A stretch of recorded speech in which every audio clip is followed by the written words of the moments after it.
All right, people, welcome to another episode of the New Breed Podcast because new metal it's not just a genre, it's a way of life. I'm one half of your hosting duo, Jay Horsecow. With me, I have my partner in crime, the notorious TIM. Tim, how many drinks are you up to at this point? Like 6, I think. So we're ready to party. I'm feeling good. This week's episode, we're going to talk about one of the bands that totally fucking melted Tim and I's brain, and that's the first curse already. We're going to talk with the lead singer of the band Mood Ring, joining us from, I believe, scenic Florida, Hunter Young. Hunter, thanks for joining. Thanks for having me. I appreciate it.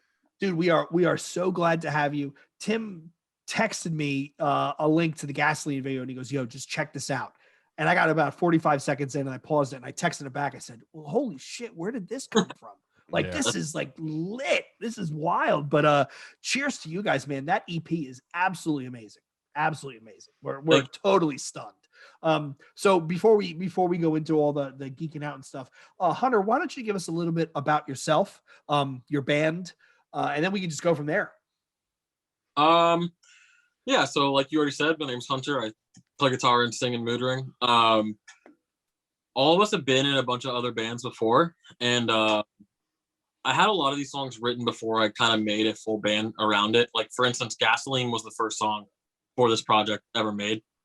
And against the advice of some people on our team, I was like, that's the one. I was like, I want to put that out because it's a song that I wrote that made me go, fuck, I want to make a whole band around this, you know? So I write music for a living. That's like what I do for, for other people as well.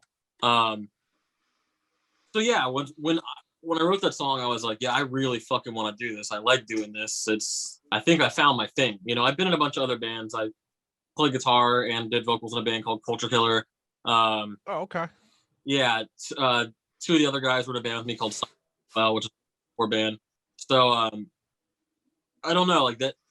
Mood Ring was the first thing ever that I was like, yeah, I really fucking want to do this. And the other guys are all in some sick bands too. But yeah, I mean, we've been enjoying it a lot. And this is your first release, right? Like this is your first like actual compilation of songs that's been released. 100%. Where in Florida are you again? I'm currently in Melbourne, which is like, no one knows what that is. I'm like close to where the shuttles launch is where I'm at, like on the East Coast. Okay. Some of the other guys. Florida is fucking killing it these days, though. Yeah. Especially in like, I'm sure you listen to hardcore and metalcore and all that stuff as well. So, I mean, just that scene down there is fucking crazy, man.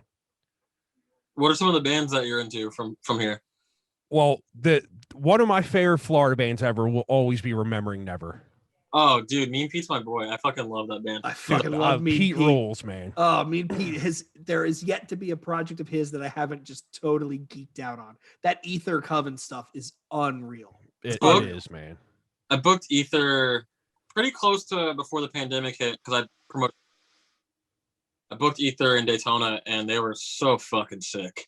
So I've kept up with them since then, really. Obviously I was a huge Remembering Never fan as well, like growing up. But yeah, I saw Ether is fucking nuts.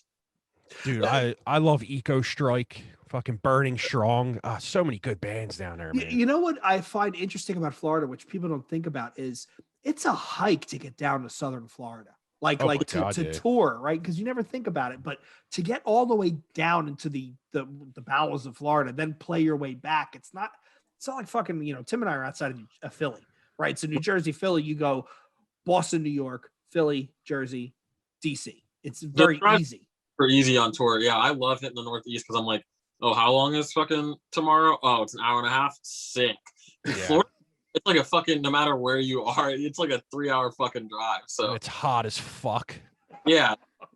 It's actually been pretty nice lately. So yeah, I was gonna say you got a sweatshirt on and everything. God damn. I keep my house at 69, so. Oh, okay. That's a smart man. That's a smart man. So, Hunter, one of the things that jumped out, so when Tim and I first saw the video, right, was you have a Glassjaw tattoo on one side of your face, you have a Deftones tattoo on the other, and Tim looks at me, Tim texts me, and he goes, yo, we got to get this fucking guy on the show. And I'm like, the tattoos alone, give it away. Let's talk about your musical influences. Like you say, you do a lot of stuff, you do a lot of writing. Where else is what are some of the other bands or stuff that's influenced you that you've pulled ideas from? That's a really good question. And I'll, side note really fast. We did the other day, a few of us did, and they asked, like, what are your influences? And they didn't even say what are your influences. They're like, name your 3 favorite bands. They asked all 3 of us. The 3 of us are looking at each other like, how do you fucking answer this question? And my drummer just said, yours are on your fucking face.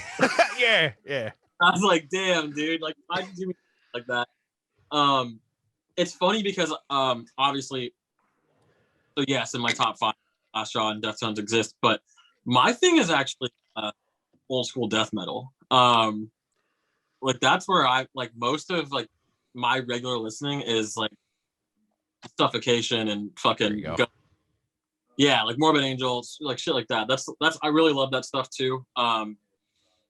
Obviously that doesn't make its way into Mood Ring. Dude, Pierce from Within is a fucking oh my god, that record is incredible. Fucking insane, dude. Like it's absolutely insane. One of my homies from down here, we're just sitting in my studio the night just listening to it, and I just can't fucking believe how heavy it is. So it's just, you're in Florida, Morrisound, right? So that's Cannibal Corpse, that's early Napalm Death, that's all that totally insane when the drummers couldn't even play the double bass and they had to do it with cut and tape, right? Like that story coming out of that Jason Netherton book just blew my mind. That Paul Mazurkiewicz, who is not a shabby drummer in any way, shape, or form, they couldn't even play at those speeds, so they were cutting tape to make it sound like that. And then you get someone like an Adam Jarvis, right? A young Adam Jarvis who listens to that and goes, "Shit, I got to learn how to play like that." And now you watch that guy, and it's like, is he human? Like he's a Terminator, right? He's definitely got to be a Terminator. Right. It's unreal. It is. I fucking love death metal. It's like, I like certain death metal. It's a very oversaturated genre, just like rock and new metal. So, but like the good shit, like it does in more popular genres of music. Yeah, and the funny thing is, like to me, like Deftones is my favorite band as well. So, one all time for me. I mean, if it wasn't completely obvious. But yeah, when I seen the tattoo on your face, I was like, "Fuck yes, we got to get them on." Insta marketing. So with your interest in death metal, right? And you talk about your favorite bands, Deftones and Glassjaw. Where does the Mood Ring project come in? Because that's kind of adjacent, I would say, to when you put Deftones and Glassjaw in like a diagram. Your Mood Ring stuff is adjacent, but not wholly in that world, but close enough that you really get the DNA. Where did this project come from? It's funny you say that. Are you familiar with the band Vexes? Yes. So Charlie is the homie. He actually mixed a newer song for us recently. We started online yesterday. And I sent him the EP early on before it came out, and he goes, we're just talking about like, it's funny that our bands get compared to Deftones because we sing with like breath in our voices. Like literally, if you listen to more than one song by Mood Ring, you're like, yeah, this is like, it doesn't sound like Deftones at all. Like we write like pretty straightforward rock songs, like granted, huge fucking influence. I wouldn't sing the way I do at all without Chino. And, I definitely have a lot less interest in making music like this without the existence of Deftones. But him and I were just talking about it. It's like because we're singing, emotional rock. It's literally the only difference. That's the only thing anyone has to compare it to. That like Darling, for lack of better words. You got a couple options you can go vocally. We went that one. So yeah, and it's funny you say that because I know Charlie as well, and we had Vexes on my other podcast. And when I said that, he's like, "Is that all you hear though?" And I'm like, dude, you can't not hear it though, See, but I didn't really hear it. Like when I listened to Mood Ring, I didn't really hear it. And the same thing, I put you guys, I'll be honest with you, Hunter, when I heard that EP, the first thing I thought of was Loathe, the band from the UK. That's the first thing I thought of. I let it in and it took everything. That's the first thing I thought of. I can spill some tea on Loathe. I've actually known them for a very long time, way before Loathe was a band. Their singer was a really big fan of my band Silence, and we were doing like the Deftones like vocal thing like over like deathcore like back in like 2011 2012, and yeah, this recording sound like shit if you go revisit it, but I put in touch with Kim and Eric, and they've been like really fucking supportive. So like this like it's funny because people are like, oh man, Moodring is like ripping off Loathe, but we've been like influencing each other, like both each other across like, you know, continents for fuck a decade now.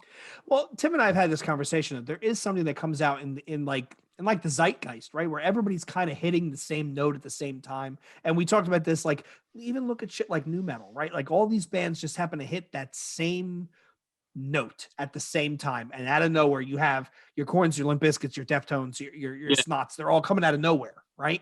And they all share at a cellular level the same stuff. But I mean, I heard, you know, because I'll be completely honest, it's probably embarrassing to admit, I completely missed Loathe last year. I had no idea that thing came out until Tim sent me a link. And I listened to that and I went, holy shit. And then I listened to your stuff and I didn't think they were the same. I thought they were not the same, but different. They were more different, but the same, if that makes any sense. Yeah. We don't like do like the, you know, they're progressive. We are not, you know, we're just, it's just, you know, Loathe is not that like my band isn't like good musicians, but like they have a high focus on musicianship where we're just like, how can we write the fucking catchiest rock song that we can? You know? You know, it's funny you say that, Hunter, because the first band when I thought of Loathe, the second band that popped into mind when I was listening to Moodring was Failure. Because Ken Andrews writes amazing rock songs. I love Failure, and I've been sitting on a Saturday Save cover for a long time. I don't know why I haven't posted it. So. Oh, I love that album. I am convinced that fantastic. If they didn't implode in '94 the way that they did, they would have been huge. There was not one bad song on Fantastic Planet.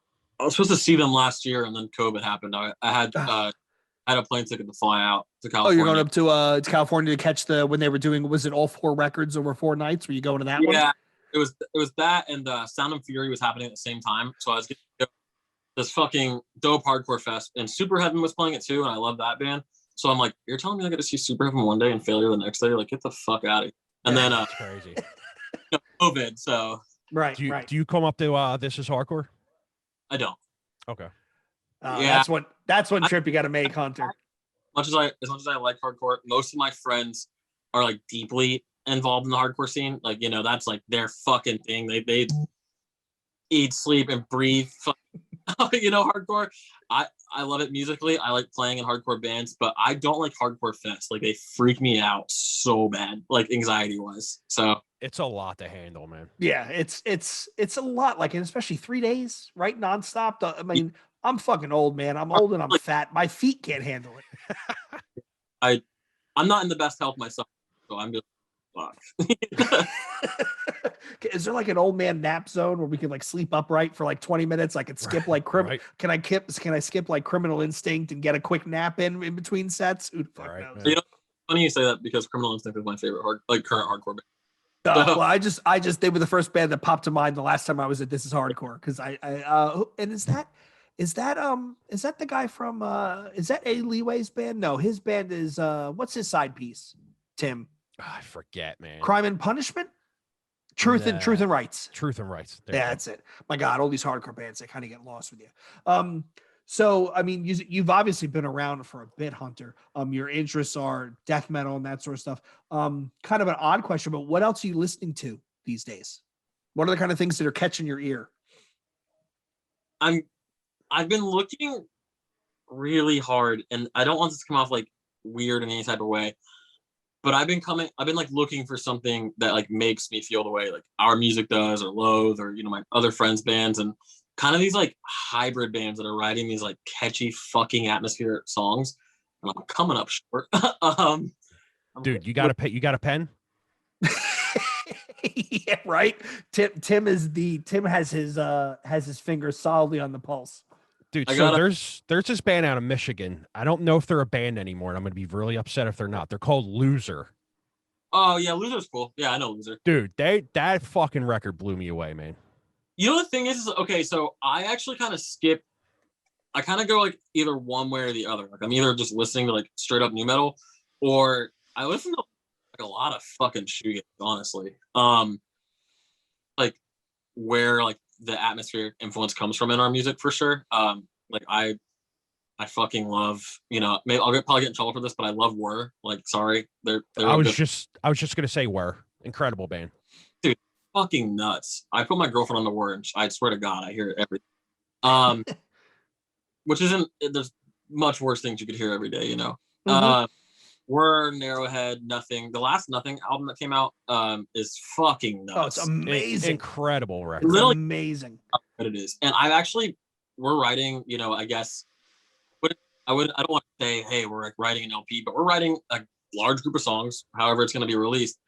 And several times I've had to go, no, can't use that. And they're like, why? And I just play something off the Nothing record. I'm like, fuck. Yeah. You know, like they hit it like way before I could get to it. So, but at the same time, though, man, I mean, it's just I know sometimes the riffs sound similar, but just put it out because it's going to have your spin on it with your voice. You know what I mean?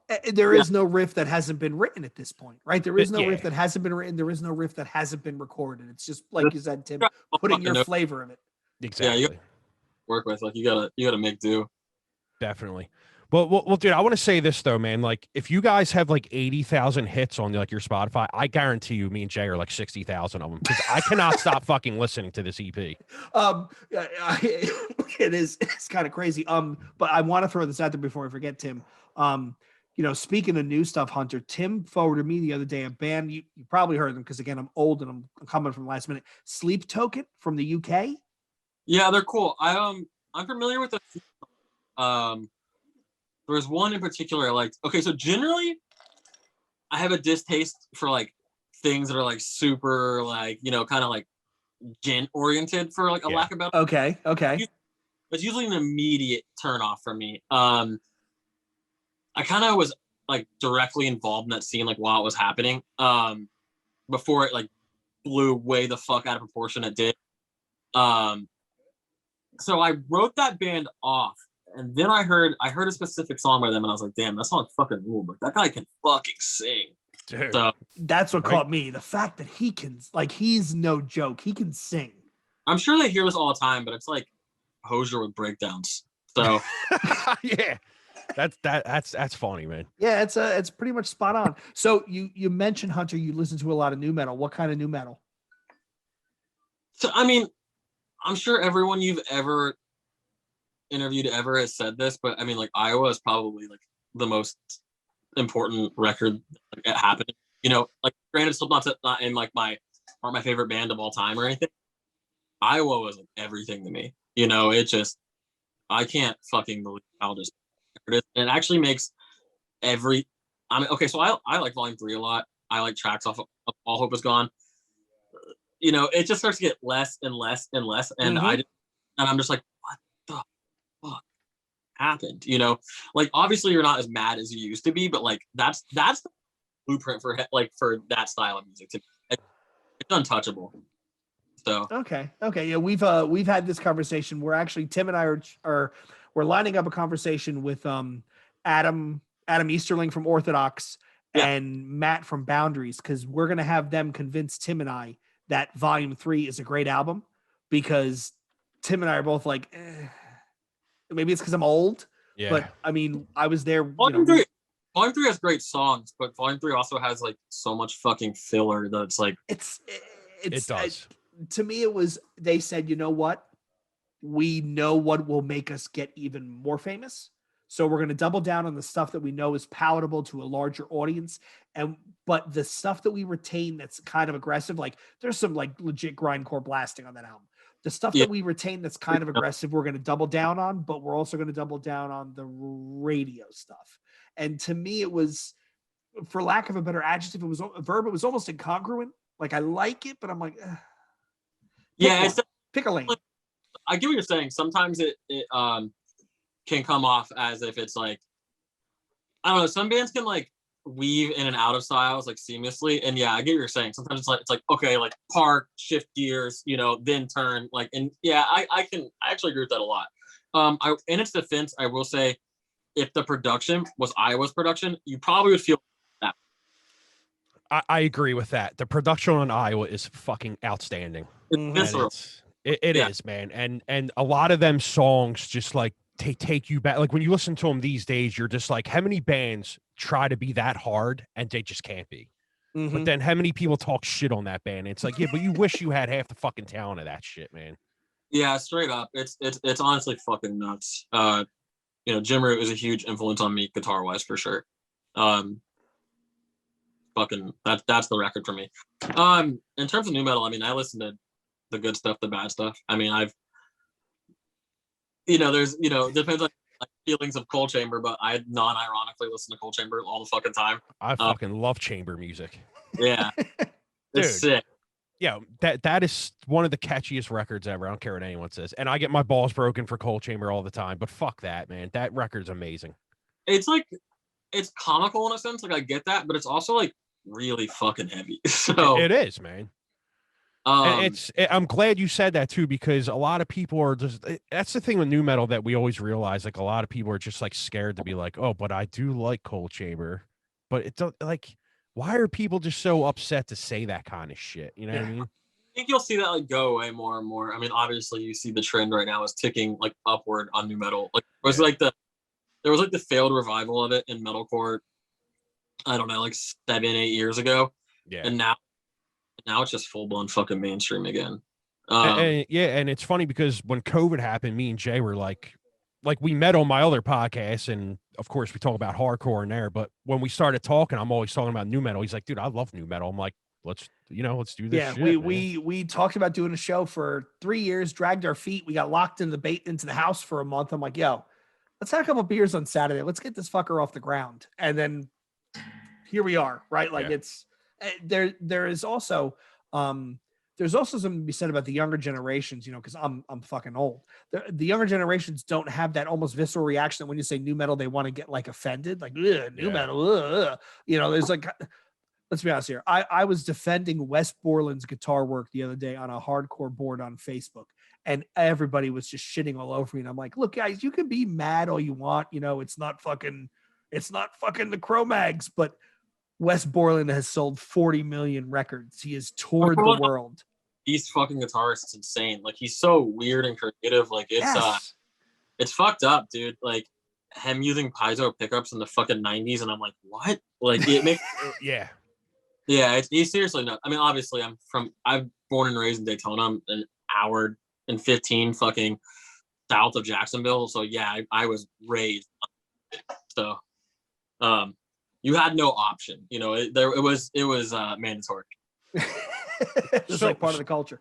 How old are you? I'm 27. Okay, all right. So yeah, you're young. Okay, you're young. Yeah. Right. I dropped out of school when I was like 15 to like tour full time and stuff. So it's why I meet people and they're like, "You're 35." I'm like, "No, I just seen some shit, man."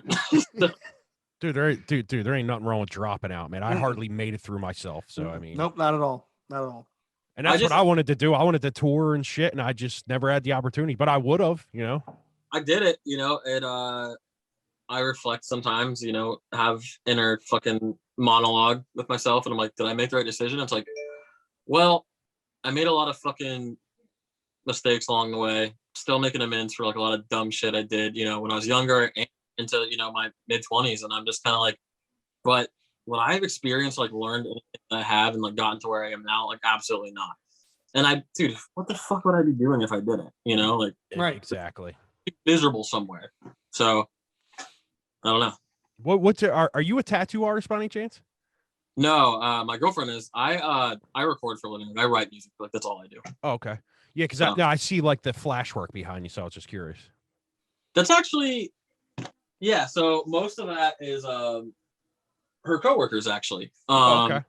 Yeah, we're currently making our bathroom like all like traditional flash and like stuff, like kind of giving it a theme, and yeah, we're doing the damn thing. That's cool, man. I'm in the process of like treating my room right now. So I mean, what you can't see is that we just built a bunch of bass traps and stuff, but that's just kind of there, so it's not a white fucking wall, That's all the shit that's in front of me too, Yeah. man. All my outboard gear and all that shit. So I'm Cool, right there cool. with you, man. Yeah, Yeah. Tim's sitting literally like the master control center on the other side. You don't see the camera. It literally is There's pretty like wild, 7 pretty guitars next to me. Yeah, man. Yeah, it's sick. I mean, yeah, literally, my guitars are all over my floor right now. But yeah, I don't know why, but they are. I know when you first came on and I seen the guitar on the ground, I was like, Jesus Christ. I was recording earlier and I got the call. I was like, hey, come pick me up from work, and I just yeet. Yep. Now, did you record the Mood Ring EP? Yes, I did. I did not mix it. Okay. but yeah, I tracked it. Our buddy Austin mixed it and mastered it. I produced it and engineered it though. Yeah, dude, I just keep going back to saying it to you, man. I'm fucking blown away at the EP, man. Yeah, Like, right. Thank you. It's that fucking good, dude. And You know, I know it's like not cool to like your own shit, but Moodring is definitely the first thing I've ever done where I like proud of it. You know, I could show my fucking mom, you know, Moodring and be like, hey, I did this, you know. Mm-hmm. So as opposed to like showing her my death metal band and she's like, what the fuck is this? you should be proud of it though, man. Yeah, because it's great. It's one of them things. Like I was on YouTube, and a dude that I watched do drum covers. I don't know if you might know him because he did your song. He did Gasoline. I think his name's like Frank the Smith or something. Yeah, he's friends with someone on our team. Our boy John Fenton. He does a lot of like our like visual stuff. Not our music videos, but like all of our teaser videos. And he's like really helped us build our aesthetic along the way. Pretty much, if I'm like, hey, like I'm fucking swamped, can you do this? He does it. He's very good friends with Frank, dude. He told me. Oh, okay. Yeah. Yeah, so I always watch his stuff, and then I'm watching him do Gasoline, and he kind of puts the song in the mix a little lower, I guess, because it helps with the YouTube algorithm and them not flagging you and stuff. But that sounds fucking great. So I mean, yeah. Well, I mean, so I'm listening to it. I'm like, wait a minute. As soon as I heard your voice, I'm like, hold on a second, and I hit pause. I put in Moodring on YouTube, and the Gasoline video comes up, and I'm just like, dude, like this is what I've been looking for right now. And 45 right seconds later, it's in my inbox, like, yo, listen to this. And I'm like, oh my God, I'm meeting. I got my phone like thrown over my shoulder. I got it muted so nobody can hear me. And I'm listening to it. I'm texting Tim as my camera's on, and people are like looking at me, expecting me to respond in this meeting. And I'm texting Tim with this grin on my face, like, yo, this is fucking great. We got to find these guys. We got to get them on the show. Like, as I'm getting fired, like watching people talk, I'm like, shit, this is not a good idea. And then I couldn't tell about the tattoo on I seen the white pony, obviously, but I couldn't see the Glassjaw thing. And then I watched the video for what's the other video? It's Show Me the Real You. Show Me the Real You. Yeah. That's where I seen it, and I'm like, yo, I love this fucking dude because Glassjaw is one of my other favorite bands. Yeah, I fucking love Glassjaw. Like, what a polarizing band. Dude, Daryl is a fucking amazing vocalist, man. They started with something. They influenced an entire genre. They influenced an entire genre without even trying to. That's just the music that came out of them. Yep. Everything you ever want to know about Silence is a perfect album. I think Worship and Tribute is great. I think the newest one was fantastic. Dude, Shira is one of my favorite songs ever. You're on the fence with it, Hunter? Okay, so I think Shira is one of the best Glassjaw songs to exist. Hell yeah, it's a great fucking song. But are there just like what? The album's mix is fucking weird. You know what I'm saying? It is. Sometimes it sounds like Daryl is like kind of just singing whatever the fuck he wants because the Beck is just doing whatever the fuck he wants to do. So a lot of time, like it comes off almost like atonal because there's like no key being set. Because how the fuck can you set a key when your guitar is literally noise and the bass is like, see you later. So in the past, like mixes like done a lot of justice where you're like, okay, like this is what's going on. So I think that they struggle with that on the album a bit. But yeah, I fucking love Shira. Like, you know, New White Extremity is cool too. Absolutely. Golgotha's probably my favorite song on that record, actually. So what's your favorite Glassjaw release, Hunter? Worship and Tribute all day. Okay. All day. I think I'm going to agree with that. I mean, I love Silence too. I mean, I like all of it. I mean, I like fucking Coloring Book. You know, I like. There's none of it I don't enjoy. Yeah. So, what's the other EP? Green. Our Color Green. Yeah. That's a great EP as well. So, I had a conversation with our drummer the other day, Lindy. I was like, why wouldn't you just combine those because they're made around the same time and just put out another fucking, like, because that would have been a great cohesive album. You know, it literally like, especially from going like soft to loud, and I don't know. Some of the songs in Our Color Green I think are the best songs. Yeah, it's a great EP, man. A proper follow up to Worship and Tribute. Absolutely. I mean, they didn't they have like an EP that like no one really. What the hell is that EP called, Jay? There was like one in between there too. Is it Coloring Book? No. No, there's another one. Something something kisses or some shit No, like Kiss that. Kiss Bang Bang was the That's- first EP. That's okay. That was my before. bad. My That bad. was before. That was before everything, and that actually got Okay. remastered and released after. I think Okay. it was after okay. Worship and Tribute. They re-released it. They remastered Okay. it and re-released it. Yeah, I'm getting mixed up. All right. But yeah, you want to talk about a Long Island band? The reaction, if you go on YouTube, right, the reaction to their early shows was comparable to the early VOD shows at PWAC, where you had like 1,800 people there for a 7-inch release. Like it was nuts.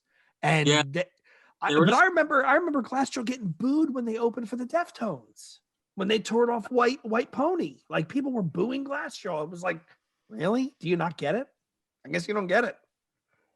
a lot of people don't. I remember showing my girlfriend Glassjaw for the first time, and I was like, "Look, I'm really happy that you enjoy Deftones, to in a similar vein that I do. It's like I'm gonna share with you this other band that's really important to me. I'm not gonna be mad if you don't like it. Like don't, like I know this is fucking weird. So, but sure enough, she loves it. So that's cool. So here is the burning question I got for you. All right. What's the best Deftones record? Oh, I mean, it just depends, kind of. It changes for me all the time. When I was younger, Saturday Night Wrist was my favorite, and then I went through 5 years where I didn't listen to it at all. Like I was not, and now I'm back on that same tip. Everyone says White Pony. I'll just say favorite is Around the Fur, like it, but hands down. So. I'm the same way. I switch between White Pony and the self-titled all the time. That self-titled record is so fucking dark. Is that the one that starts with Bloody Cape, right? Is that Minerva, no. right? Minerva. No, it's That album. It's not the opening track though. What's the opening track of the Dern? That's the opener off the self-titled, right? Whoa, yeah. Let me look it up because now I'm saying Hole in the Earth. Jesus, man, how many beers have I had? Yeah. That's hilarious. Now I'm pretty sure that record starts all here. I got on my Apple. It starts out with Hexagram. My bad. Hexagram. That's it. Yeah, that album is fucking great. It's a really dark record, man. And I remember Chino did the interview where he was talking about that record and how like it was so hard for him to do because of the drugs and shit. But you can hear it in that record, man. I fucking love it. Yeah, I like all of it a lot, really. Besides Gore, aside for a couple songs. New album is okay. I'm hearing a lot of mixed reviews about that new record. I don't get why. I think that's classic Deftones right there. I kind of think Deftones are one of those bands where a lot of people don't appreciate the album until they're 2 albums past it. You know what I mean? That would be Yogan, so I completely get that. Yeah, I mean, like, because when Saturday Night Wrist came out, nobody really liked it, right? Like, and they admit, like Chino admitted, that interview he did with Toby Morris, which was like 2.5 hours. It was a great listen, where he said, dude, I was fucked up in a closet doing drugs, trying to write lyrics. Like I was partying, and the album isn't really cohesive as a whole, but it's still great. But I mean, people really didn't like it, and it's because you could tell that they were kind of all going their own separate ways when they recorded the thing. Yeah, apparently he was gonna quit around that time as well, and that song "Hole in the Earth" he like talks about it like as well. Like he almost quit the band around that time, was more focused on other shit. I mean, I'm a huge Team Sleep fan as well. So. Oh fuck yeah, yeah. Yo, Kim Dracula on Saturday Night Wrist, top 5 Deftones song. I'm in agreement. You also have to think that it also has fucking Xerxes, it has Cherry Waves, like what I'm saying. It's got. Yeah, I think it has their best soft songs on that record. Put it that way. Yeah, like yeah. Like for like if you're trying to like fuck, like that's the record you put on, And then, dude, I was just going to say that. Yeah. And then when Rats turns on, you skip that shit because that's that'll ruin the entire mood, right? Yeah. So. But he's another guy. He's like Mean Pete in the sense of all of his side projects are all fairly unique and all really enjoyable, right? Like Crosses, I think Crosses is brilliant. Great. I think Palms is basically it's Depeche Mode new wave worship with ISIS with him singing. We were talking about it, Hunter. The song that he did vocals on a song which was on the soundtrack to the Raid 2, Knives Out, right? Yeah, Brilliant. It's a brilliant song. I guarantee you 90% of the Deftones fans really haven't heard it because it's one of those one-off Chino things. But I was watching the movie and I'm like, that I'm 99%. I'm I'm drunk. It's like 1 a.m. and the movie's finishing and I'm going, pretty sure that's Chino Moreno. Like I know I'm crazy, but pretty sure that's Chino. I mean, his voice is instantly recognizable. Yeah, it's pretty. You know when you hear. So yeah. So I'm sorry. Go ahead. No, you're good. So I want to we could talk about Deftones all night, and I would not mind that at all. But I do want to get into the EP because I want to ask about the lyrics on the EP because the lyrics are they're very good, man. Are like, what are you writing, especially in that opener? Like, what are you writing about in there? Because I was reading the lyrics and I'm just like, damn, like these are fucking. It fits the music perfectly.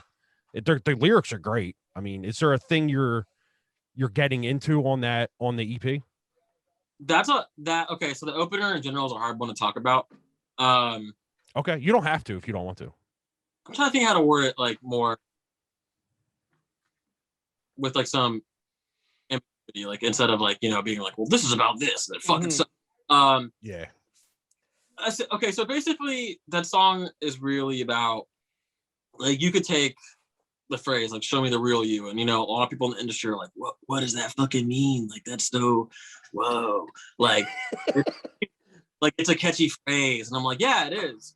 Also, like very much so about like that song is like literally like about being addicted to like a terrible fucking situation, Okay.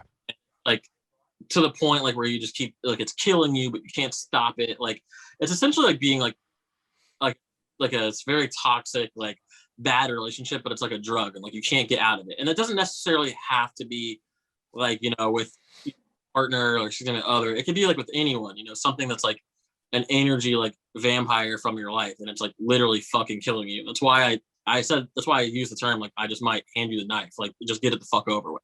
Yeah. I won't lie to you. I was going through some fucking shit when we wrote that EP. Like some like really bad stuff. Mostly on my own doing. And it got to the point like where I was like so fucking depressed and like so down where I couldn't like put what I wanted to say into words at times. And a good friend of mine, Dom Fox, he sings for a band called Bad Luck, and we also have a kind of 90s metalcore worship band together called Dog. Okay. He would bring him in and be like, this is what I need to say, help me say it fucking better, and help me say it without I'm gonna kill myself. So we wrote the songs Prozac together, and he sings on Come and Go. So we wrote Come and Go together as well. So but yeah, I hope that he's involved in this record too, actually, because he really helps get some good shit out of me without it being like, emo, for lack of better words.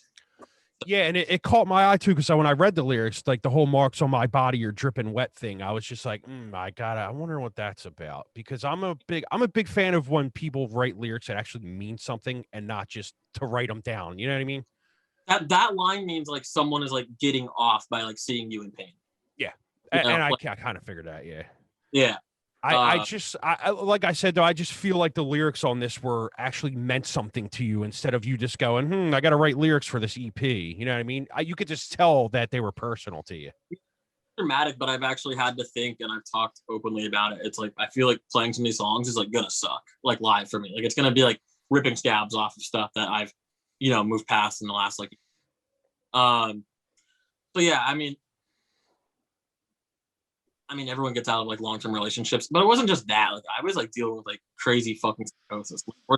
Relationship, like I was acting like a lunatic. Just very much like not myself. Like I just, just stopped like eating, and I was just like honestly like I go to therapy. Like I suffer from mental illness. You know what I'm saying? So I'm doing a hell of a lot fucking better now, and I found an outlet like for that with Moodring. I'd never really had an outlet for before. I just kind of like. It was like this internalized thing, and I was like, well, fuck, if I can make something sound the way I feel that isn't heavy, like that'd be fucking cool. And we did it. So, yeah, I think you did it. I mean, there's there is where was it going? There, you made me think of a quote, Hunter, where I came across in one of these coaching books that I read. You know, I do a lot of like organizational coaching professionally, and it talks about how there was a whole section on mental health and self viewing, and how it talks about how mental health is not just the lack of mental illness. It was one of the one liners that I really started to think about, right? Because when someone is you, and what I took away from that is just because someone isn't clinically diagnosed as manic depressive or OCD or schizophrenia, it doesn't necessarily mean that they're mentally healthy, right? Like we're all on a different spectrum of somewhere. And that really made me think. And you know, you talking about, yeah, I had to go through some shit to get it out, and it's going to be sucked playing it live. I can understand that, because that's it. I honestly think that art that comes from a place that's personal is, whether acknowledged on the surface or not, is way more resonant than stuff that isn't, if that makes any sense. That goes back to our Slipknot conversation. So, yeah. I mean, a lot. I've had this conversation with other people I work with who have kids who are like hyperactive, ADHD kids or depressive or whatever. And I said, you know, not for nothing, but if you think about some of the best art that's been created over history, it comes from people who are not necessarily mentally healthy. The best and I art, wonder, like in my opinion, it really is made from suffering. And like it's so like shitty to say that, but so writing, like literally exactly what you're saying, like writing that's newer stuff, I've had to like take myself back there, and it fucks me up. Like I can't imagine. I have to get like low like that, and I'm just like, oh fuck, well, I gotta go to bed now. So it's like the best comedians are what does it take to make a good stand-up? A healthy equal amount of depression and self-loathing. Like the best comedians, like your Louis C.K.'s, your Lewis Blacks, going backwards, Greg Giraldo's, your Carlins, there is a bit of self-loathing there, which manifests itself in the humor, the dark humor that kind of it makes you laugh. And it's got to be painful to channel that, but at the same time, there's other people who are getting not enjoyment out of your suffering, but they're getting enjoyment out of that emotional rawness. Yeah, for sure. Yeah, I thought about that too. I was like, damn, like, you know, a lot of people are like, oh, this is really relatable. I'm like, that fucking sucks. Like, I'm so sorry. I'm so sorry that you relate to this. You know, I had never like gone to therapy before, or like given myself a real chance at being sober. You know, I would, my mother and stepfather are like, you know, alcoholics in recovery, and they're like, I've actually been doing really well for themselves. I mean, my stepdad, not so much. My dad will never stop drinking. He fucking loves to drink. It's cool. Like I had a really fucking bad problem with drinking myself. I never gave myself a chance to get sober without like, so I've gone like long periods of time of being sober, like 9-10 months, but I never got emotionally sober, if that makes any sense. You know? Yeah, absolutely. It's like having like, I had fucking wet brain. And this has been like the first period of my life where I'm like, okay, this is what it is. I'm like actually fucking holding myself accountable, you know, and not doing like addict shit, you know? So it just runs in the blood, you know. It's just yeah. I smoke pot now, and you know, I'll drink if I want to occasionally, but that's about it. But yeah, I started going to therapy and addressed a lot of the shit that was going on with me, and I was like, oh, this makes a lot of fucking sense. I was also diagnosed with BPD. So, and I was like, oh, this all makes fucking sense. Yep. The highs, then the lows. Yep. Yeah, it's fucking crazy. But it makes for some cool music, and yeah, I don't know. You just, if I had like any advice for anyone like dealing with that shit, it's like, yo, sometimes like talk therapy doesn't work, but there's like, you know, sitting around and like groveling in it isn't going to get you anywhere. Right. Exactly. Right. So basically, like Mood Ring for you is kind of a way to get that stress out of you as well. Oh yeah, 100%. Like we're not like, I'm not saying I'll never write a happy song with Mood Ring or like something with a more positive tinge, but like right now it's just, you know, if I'm feeling it, it goes there. Yeah, I mean, and and along the lines of what Jay said, like a lot of the best music comes out of that state of mind. And I know it sucks for the person suffering with it, but you gotta admit a lot of the great music comes from that state of mind. I mean, oh yeah, it does suck, and I mean, don't get me wrong, dude. I deal with this shit daily too. I get it, man. The alcoholism runs in my family as well. I shouldn't be doing this shit, but like you said, I just enjoy it. You know, not having some type of vice is the worst. Like I was like, oh, I hadn't smoked weed in years. I was like, I gotta do something. Fucking bored. Yeah. I'm like, I'm so goddamn bored, you know. Not to discredit my drummer at all either, you know, or our drummer, I should say. I don't like when people say that. Lindy, dude who plays drums for Moodring, is a great fucking lyricist too, and it's because he is a sad motherfucker. Like he is just like he's a very sad guy. So he's been writing on a new record a lot too. And I'm like, damn, you said this in a way that I would have said it, but you know, with like you wrote a thesaurus before you wrote it. So I mean, I wonder again when you look back. Let's even get away from like hardcore music and stuff and look back to some of the great artists in history, right? Like Van Gogh, Problems. Most of your classical composers were closeted homosexuals who had trouble dealing with that, right? Tchaikovsky, right? Tchaikovsky, I think Wagner. You have Picasso, who was a known womanizer. You have Jackson Pollock, who was a known asshole, right? Like there are a lot of these. In order to have that creative spark, right? Nature makes up for that, the heaviness in one piece with a lightness in somewhere else. And typically it's emotional stability, mental stability, relationship stability. Something has to suffer in order for that scale to be heavier on the one side. And I have these conversations all the time when people want to just, I mean, and I don't have children, so it's easy for me to say this, and I'm probably in some trouble. But like when people, their first reaction when their kid is not paying attention, to put them on Ritalin or put them on Adderall, right? Like, oh, well, their brain chemistry is wrong and they can't pay attention, so we're going to level out their chemistry and make them pay attention. Well, what if you're depriving the world of the next Van Gogh? What if you're depriving the world of the next? I mean, I hate to say it, but it's coming up on the anniversary, right? Like a Chester Bennington, like a Chris Cornell, people who are brilliant lyricists and wrote wonderful, resonant music. Anthony Bourdain, but who in their personal lives were deeply unhappy. Now, I'm not saying that you don't medicate anybody, you let everybody just go to their own, go off the deep end, but there is an acknowledgement there needs to be a little bit of unbalance in order to get the balance in the creative. If that makes, I don't know if I'm making any sense, but that's kind of where I feel. No, I get it entirely. I agree to an extent. I dated a girl for a long time whose parents were like, here's Adderall. And she was an artist as well. I watched her like not be able to create anymore because of being on Adderall, and she would just be fried. And I was like, damn, fucking fuck. I never only done it recreationally, and I fucking played guitar for 9 fucking hours, like literally until my fingers bled. And I went, damn. I was like, damn, that was weird. Like clearly I don't need to be taking this. So I was like, well, that was not the intended use of that. But yeah, no, I get it. I get it completely. I've done, not done, but I've been on meds and stuff too. I'm currently on medication on the streets. But like just like SSRIs, like antidepressants and stuff like that. And yeah, I can't feel fucking anything when I do it. It really sucks. Yeah. Around the time when we were really like balls deep, and I shouldn't have said that. Really heavy into writing Show Me the Real You, I was considering like I should probably fucking get back on something. I'm not doing too hot. But I was also like, I'm not gonna be able to write any fucking music when I do this, like 100%. There's other shit you can do. Like, yeah, I'm fucking depressed. I haven't seen the sun in 3 days. I've been staring at my computer writing music. Like maybe I should go out. Maybe I should go outside. Maybe I should run. Like maybe I should eat a meal with like nutrients in it. Or, like there's other shit you can do too. There's like, I don't know, maybe it was Jim Carrey, like who, was saying similar stuff to I am right now, but was like, you're not even giving yourself a fucking fighting chance if you're not at least trying to, put something okay in your body, or, do some type of exercise. Like you're not like giving yourself any type of chance. You're not in a fucking glass of water. Like I'll ask myself, like, why am I so fucking depressed? It's like, dude, it's been 3 days since you drank water. Like, of course you're depressed. Like, yeah.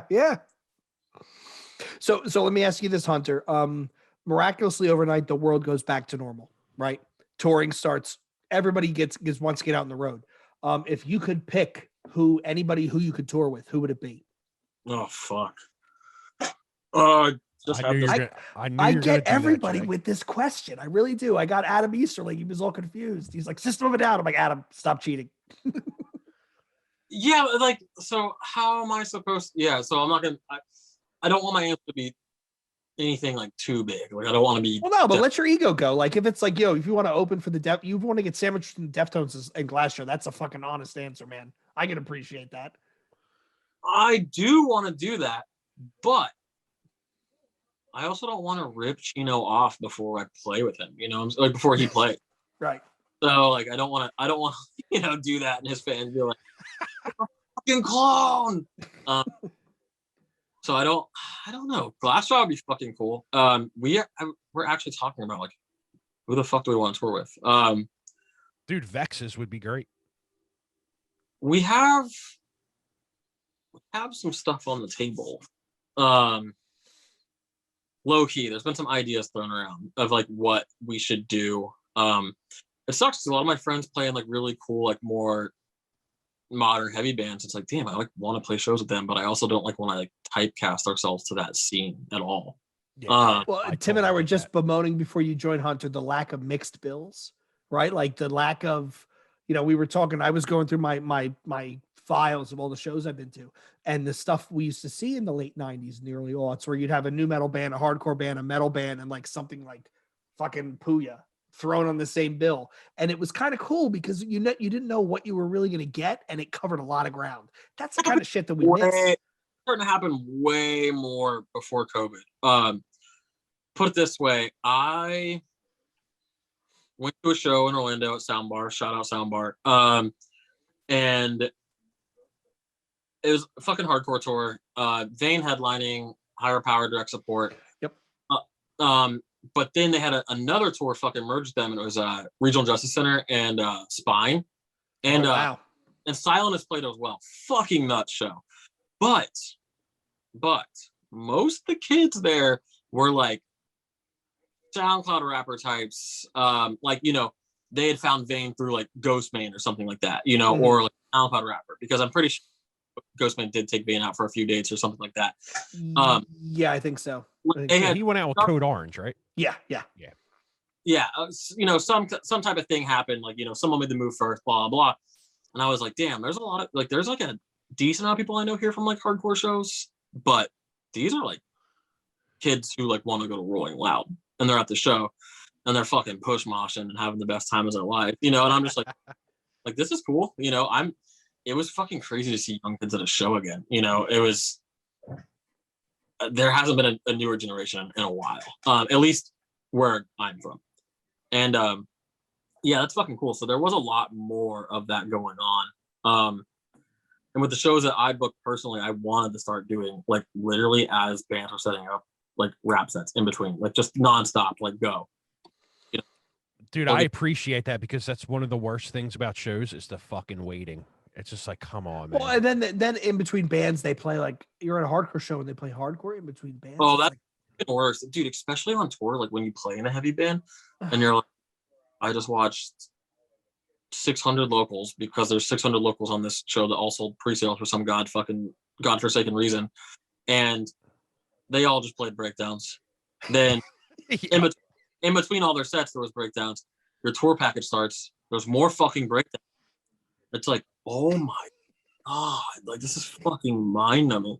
Yeah. I've been on some tours where like the headlining bands and direct support were like no fucking metal like in between bands at the show, at least when the tour package starts. I'm like, thank god, it fucking it's mind. It's funny you say that too, man, because I think hardcore has got stale as hell. I mean, I have a fucking hardcore podcast, and I fucking hate it at this point. I'm just like, dude, like I'm so fucking done with hardcore. But like I have a hardcore podcast. Like I can't really sound like an asshole, but at the same time, it's like enough of it. Well, I will say this, Tim. The way COVID really it took the air out of everybody's tires, right? Like Vane, I saw that Vane show in Philly. It was Vane, Higher Power, Silenus, Kaonashi, and Hangman, and it was great. Like it was packed. It was a very diverse crowd, and I think there were a lot of bands that the lockdown just took the air right the fuck out of their sails. And I think there's probably, when this goes back to the new normal, I really think there's going to be bands who are just going to say, yeah, you know what, we're going to hang our cleats up, because we're not really. A lot of them, like in that scene in particular, have done that, and they're not making any type of announcement, anything like that. And it sucks, but it is like that. If I had to ask, like, is there any new hardcore that you do like? No, yeah. I mean, see, I do like some newer hardcore bands, but most of the time it kind of veers towards like the beatdown side or like the metalcore side. It's like a lot of the straight up hardcore stuff I just can't get into anymore. I like the Eco Strike record last year was incredible. That's a Yeah. great record. I mean, stuff like that. But I think a lot of the hardcore is just it's the same fucking riffs over and over. It's the same mosh parts over and over. Like I'm tired of hearing the disembodied chord in every fucking song. Oh, see, Like, I'll enough listen with that to shit. I'll listen to Don't- everybody Don't play listen to that. Well, no. Here's the thing, man. Like, Disembodied is one of my favorite bands ever. They always will be. Yeah, It's just a lot of the bands that do the panic chords, they don't know where to put them. They put them in there just for the sake of using it, and I think that they make the music not as well That's- because they do that. really obvious when someone like didn't actually grow up on it. You know, I remember Yeah. a friend like, old like Hellfest DVD or like a Trust song, and I was like, "What the fuck is?" This? You know, I used to get made fun of in like, I mean, no joke, middle school, like, 18 shirt to fucking school, and that was 18 Visions on Obsession at that. So Hell yeah. Oh it was- wow, yeah.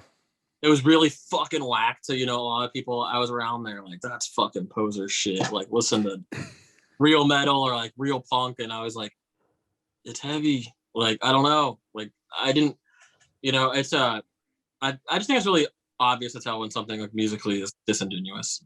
Yeah. Oh, absolutely, dude. Like now you got me we thinking- had well, Jay, you were on when we had the dudes from Canada on. What the fuck's their name again? who? The dudes from Canada, the record that I was listening to mowing the lawn, and I messaged you and I was like, yo, what the fuck? We just had them on and I cannot Canada. remember the goddamn name. Yeah. Oh, Serration. Serration, yes. So Right.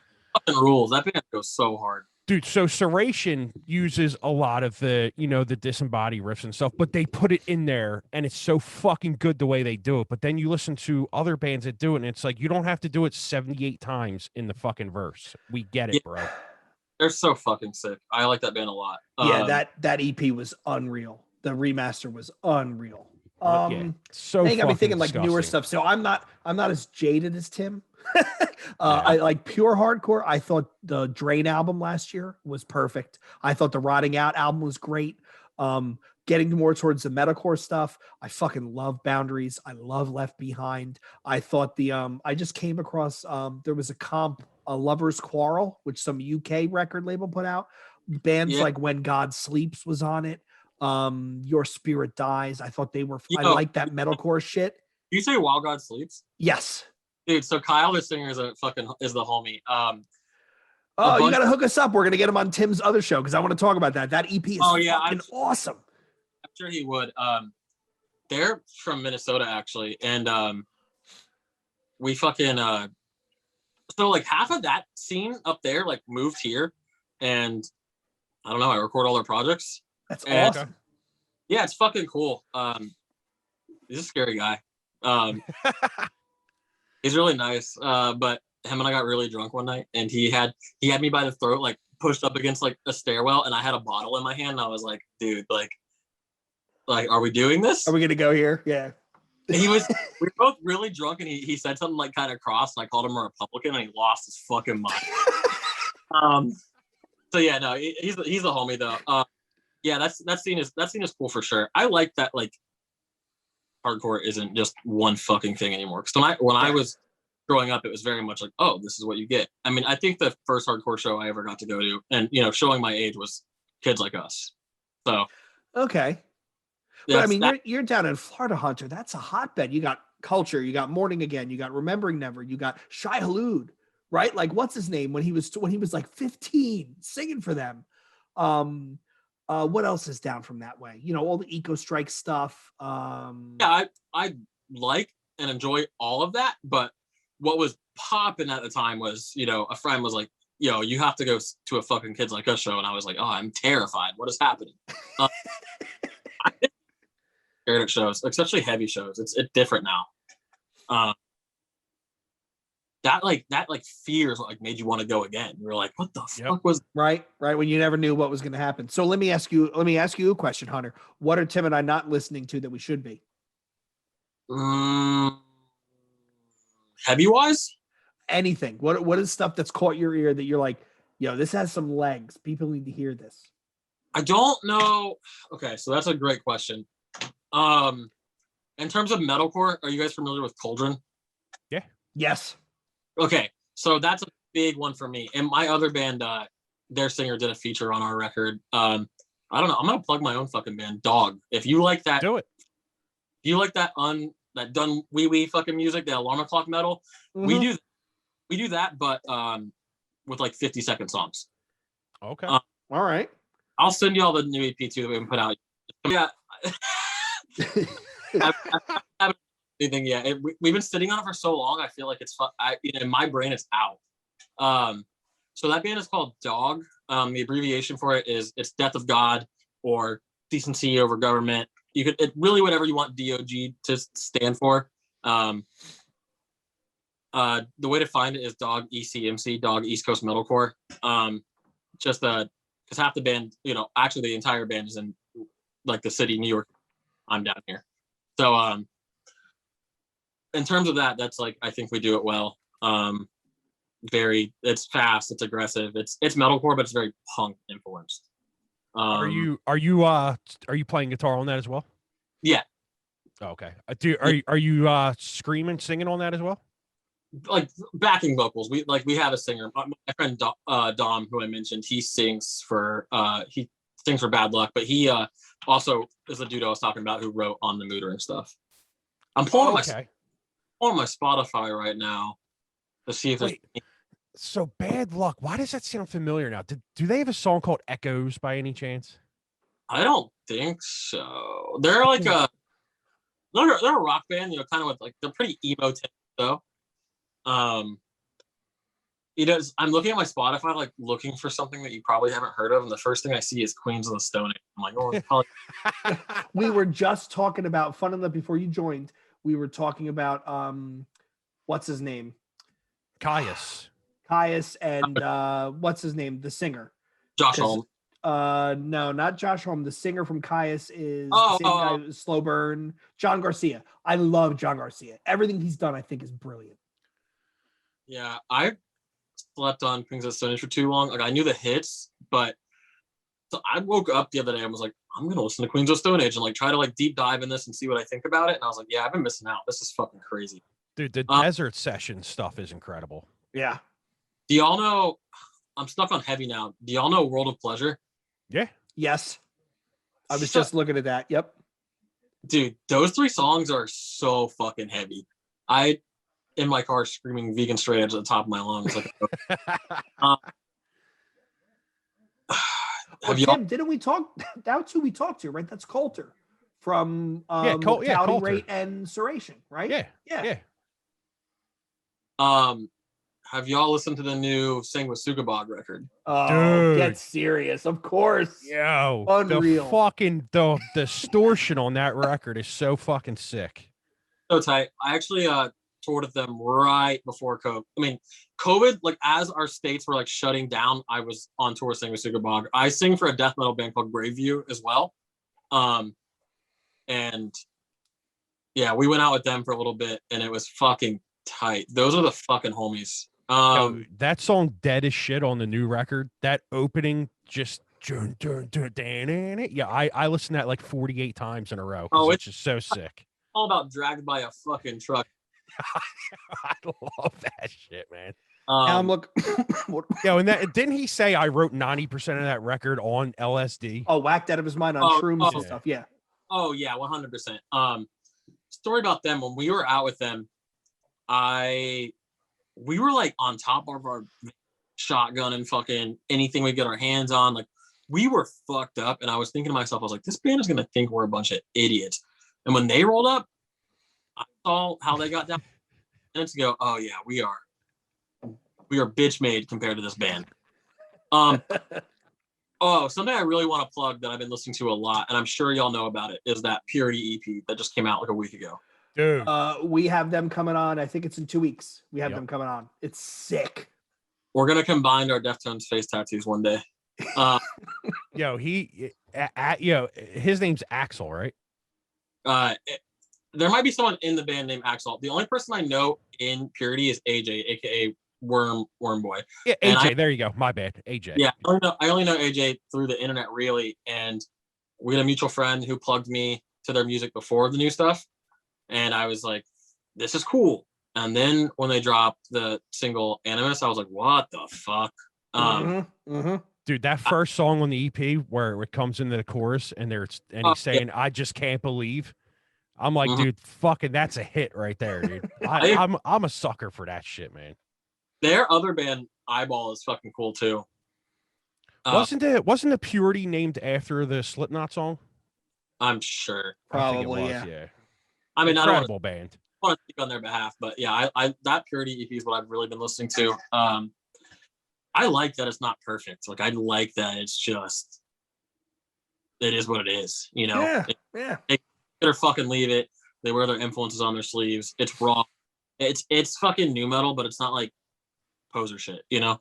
Yeah. That first track. What's it? It's called Enmity or something. Enmity or some shit like that. Oh yeah. That song is fucking incredible. The wrong fucking name because of course I did.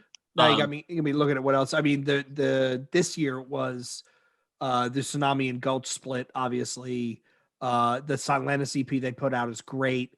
I haven't listened. Humanity's Last Breath, but I know you're not a Genty fan, but I think that was great. I got tons of Trevor something shit in here. I think he's great. That Bleed put out a new EP. Fucking rules. I love. Oh, he's awesome. Did you guys hear that Time Cop 1983 record came out yesterday? Yeah. All right. So good.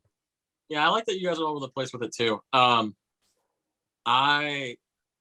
really like Trevor something a lot. He's got a very old track of his fucking In My System. That song banged. I bump that all the time.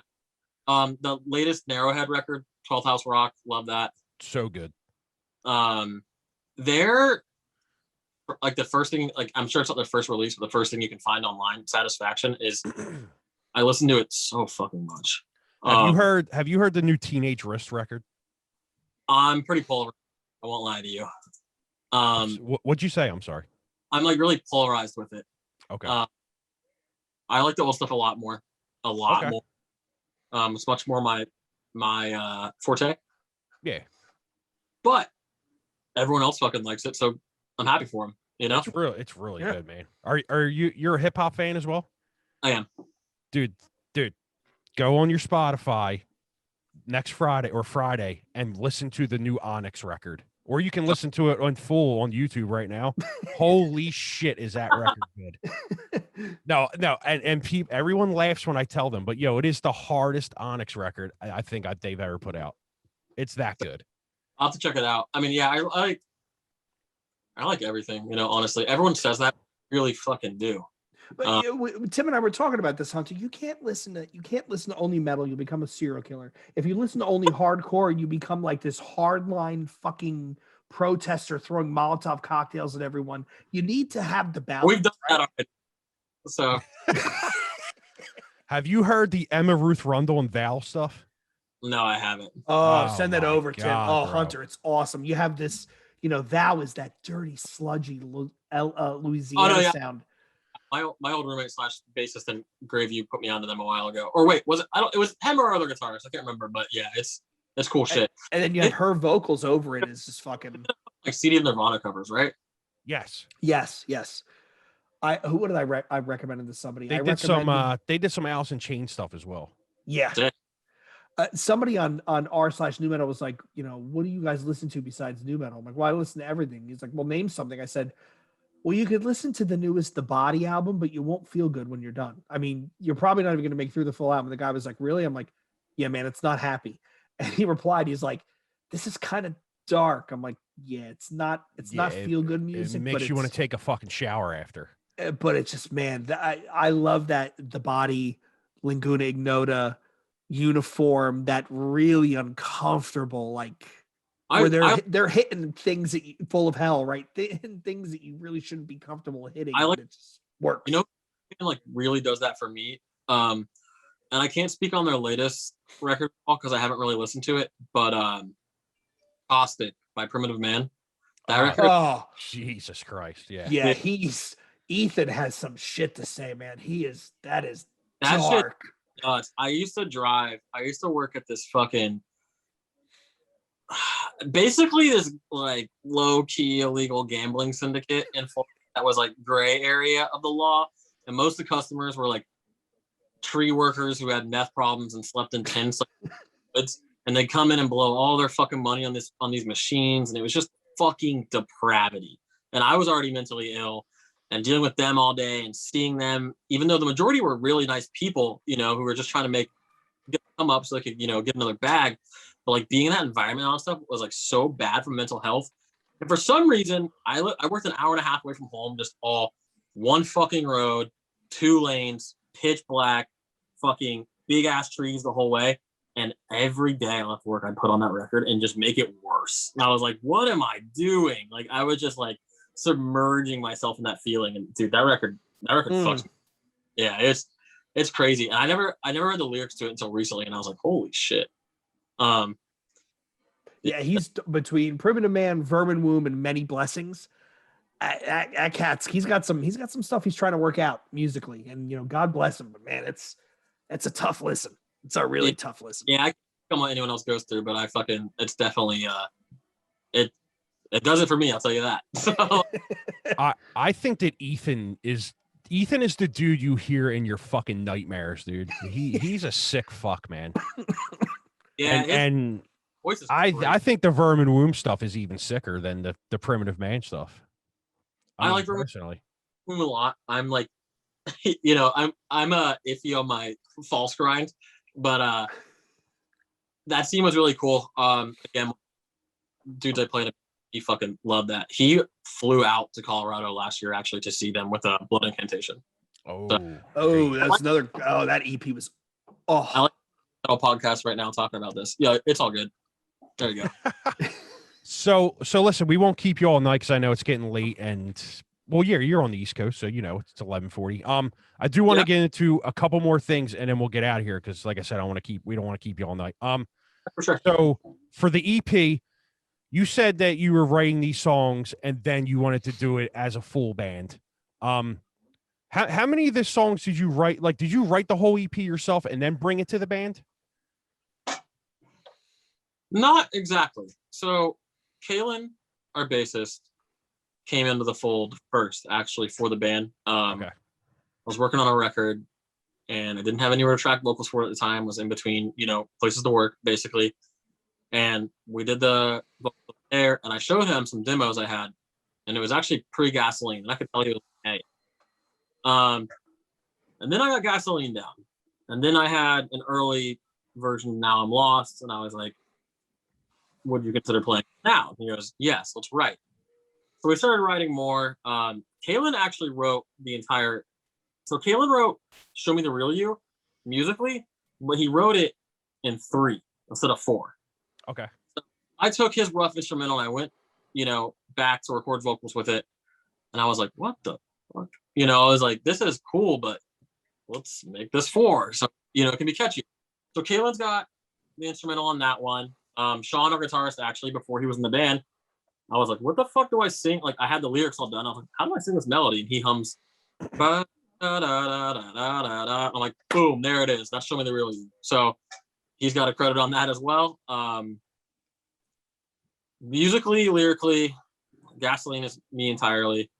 Kalen, our bassist, also wrote the instrumental of Young Love with me.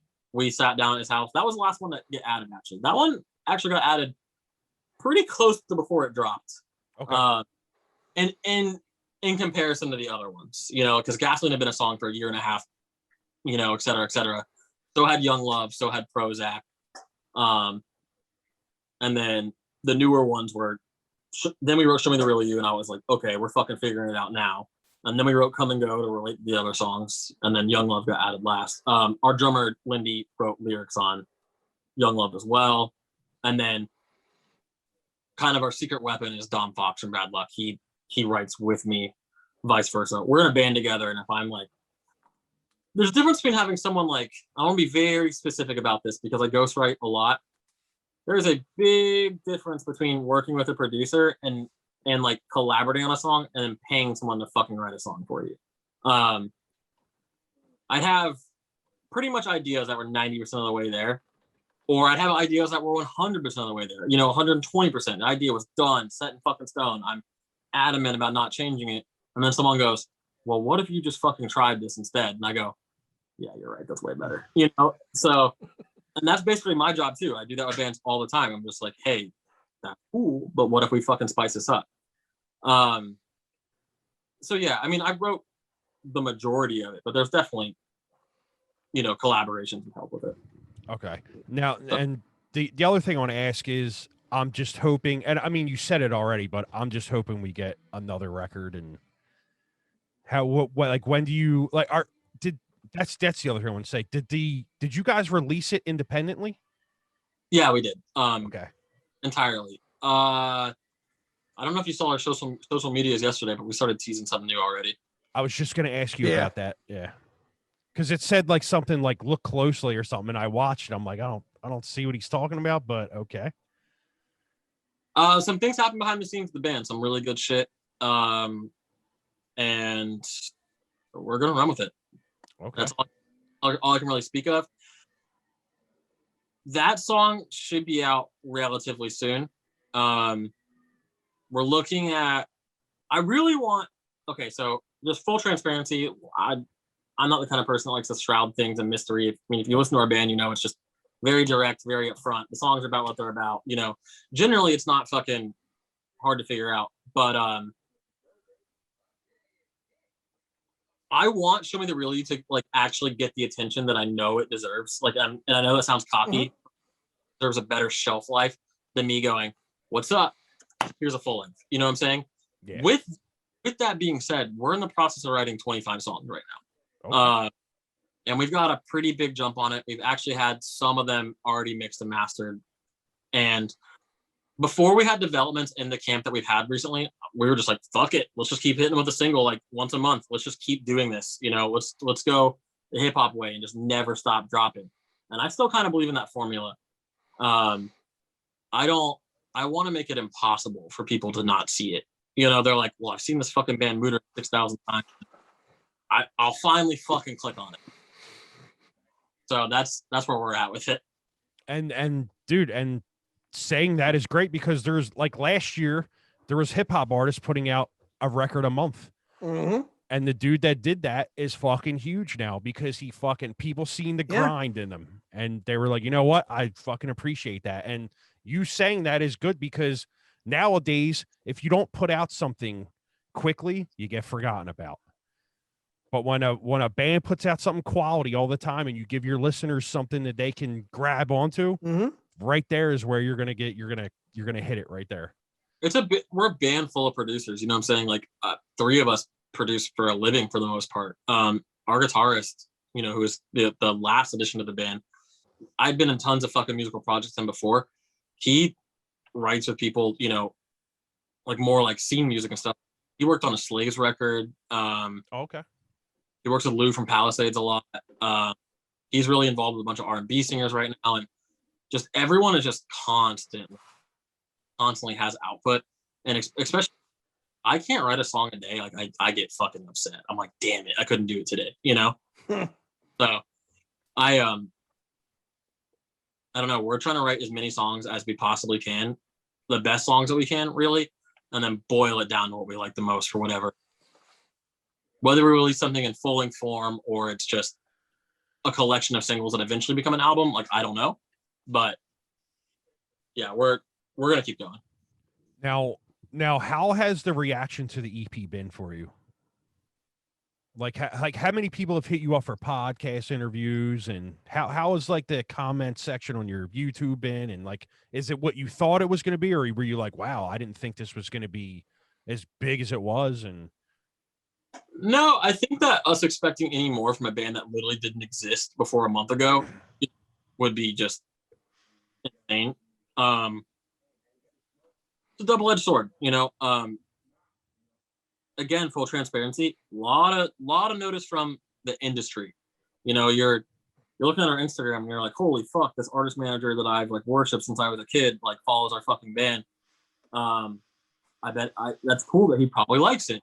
and then you're like, and this fucking booking agent and these guys from Live Nation are following us, and like all these like big names like notice the band, and like people in bigger bands are following it. Like, but we don't have any fans. It's weird. This is weird. And I was like, I don't want to be the band, like the musicians band, because like let's think for an instance, like bands that musicians like, but people generally don't like. The bands, yeah. Like a Cave In or a Glassjaw. Yeah. Yep. So that's a really good example of those for me. And but no, every day it grows more. Every single day I just see this natural fucking growth, and that's so much cooler than it being like, holy fucking shit, this music video's got 1 million views, but like I hate the term one hit wonder, because generally when people say that, it's like, no, that band put out great albums afterwards. It's cool to see like steady and consistent growth with the band, and that's what I care about. I care about growing like on a grassroots level. Like, if you're here from the beginning, that's cool, but no matter how the fuck you found it, it's tight. And yeah, man, I'm really appreciative of any fucking attention it's gotten, positive or negative. And it's been over positive compared to negative. I mean, what's the worst thing you can say about it? Oh, Deftones Jr. like got me. Like no, and it's funny, like I wasn't really comparing you to Deftones, but like because I said to Jay, like when we were before he came on. No, I know what you mean. But I was saying to Jay before he came on, I was like, I really can't place Mood Ring in like a genre because I hear a lot of influences in it, but I can't say it's just Deftones because it's not. No. And I wanted to be like, I hear like a Finch kind of thing going on, but then I don't, and it's just like I can't place them. But that's not. It doesn't matter because I fucking love the EP, so that's all really matters, Someone who's very wise said to me, somebody respect their opinion a lot. They're like, I listen to this, and they're like, this sounds like Poison the Well meets Silverchair. And I was like, that's fucking weird, but I get it. Yeah. So I was like, I get that. And it's funny because Silverchair is an influence on us, and so is Poison the Well. The Opposite of December is a huge record for me. And so is fucking Frog Stomp. So well, there you go. Another Florida band, Poison. Yeah, I can't believe I didn't mention them. Oh my god, that Opposite of December, into Tear from the Red, into You Coming For You. My god, just 3 amazing albums back to back to back. Yeah. I was like, why? Like, I mean, obviously there's other great bands, but I want to them pretty much. But yeah. Another Florida band. Did you ever mess around with like Bloodlet at all? Was that ever your thing? Yes. They're from where I just moved out of. It's actually a small fucking town west of Daytona. I hope I'm not fucking. Yeah, it's west of Daytona, called DeLand. They're from DeLand, and actually, the bassist of my death metal band is in a band with those dudes now. Oh. So I saw Bloodlet like right before COVID with Torch at Will's in Orlando. So yeah, because their shit is dark too. Like they were one of those. They were lumped in with that whole Victory run of Earth Crisis, Snapcase, Strife, and it's like one of these things is not really like the other. It's a much darker and much more cerebral than Carl screaming about fucking firestorms to purify and all that. It's a little bit of a different vibe. Very different vibes. Yeah, Bloodlet's the fucking shit. Yeah, we're very lucky to be where we are musically and being surrounded by what we have been. Wasn't surrounded by anything that sounds like us, I'll tell you that. Like definitely didn't have any inspiration from Florida bands to do what we're doing, that's for sure. Is that true? I think so. Yeah. I can't think of anything. I can't either. Yeah. Well, listen, dude, either fucking way, the EP is incredible, and I am looking forward to whatever you guys whatever do, comes out next. Seriously. Yeah. I'm just going to send y'all the single we're going to drop. It's pretty heavy. You just can't show it to anyone. Yeah, we won't share it. We're not dickheads. Yeah, not at all. Not at all. I'm not allowed to show anyone, so I just... Well, we'll keep it under wraps. We do get we're very appreciative for that sort of stuff. You might you might hate it. I doubt it. Doubt it. Yeah. Heavy. I doubt it. It's pretty heavy. We've been weary about putting it out because like people are gonna think we're like getting a lot heavier, and that's just like not really the case. So I guarantee you will love it. So yeah. All right, let's it's getting late on a Saturday night. Hunter's already had a full evening with the family, so let's get us out of here. So Hunter, before I give the typical spiel, people want to find you, they want to find Mood Ring, they want to get more information, they want to find the CD, they want to find merch. Where do they go? For Mood Ring Social, it's really easy. Everything is just at Mood Ring Rock across the board. Everything, Instagram, Twitter, Facebook, YouTube, et cetera, et cetera. My socials are at Hunty, H-I Young. If you're interested in studio work I do, it's at the Swamp Sound. In regards to Mood Ring merch, stuff like that, if you go to our socials, the link is always in the bio. You can find the links for both videos, the EP, our merch store, everything in those bios. And I think that's it. I think I got it all. Cool. Awesome. Well, dude, so listen, man, seriously, yeah. thank you so much for, I know it was late and stuff, but dude, thanks again for coming on, man. Yeah, seriously, Hunter, we really appreciate it. This has been an awesome conversation, and I'm looking forward to the next one when whatever you do next comes out. It's probably the most fun I've ever had doing anything like this. So I really appreciate it. It was cool to talk about shit that wasn't, definitely not what I was expecting going into. And it was cool to talk about a bunch of music I don't have anyone else to talk about it with. So well, yeah, awesome, there you go. Awesome. That's what we shoot for. We don't tell me where the title of the album comes from. I'd rather just put a gun in my face, right? Like we don't want to do, that scripted interview stuff is, and truth be told, that's one of these things with Tim and I, which we kind of geek out on, is I'm a good 20 years older than you, and yet we get to talk about the same music and have the same feelings for something where we were at completely different spots in our lives when we experienced it, which makes it so cool, right? It's you get to revisit it. Last note, it's funny. I just realized you're wearing a fucking Vitriol shirt. I actually changed out of my Vitriol hoodie before I came on. Dude, these guys, this is the last show I saw before the lockdown dude, hit. Fucking evil. Close to wearing it, and I was like, no, this is our bassist Kalen's brand, Vice's brand, and I was like, I'll wear it on. And then I should have worn the Vitriol. There you go. And what do I got? I got this one underneath. I got Within Destruction. Big fan. Good shit. They do such weird shit, and it just it resonates. I don't know why. All right, so let's get us out of here. It's fucking late. We got to go to bed.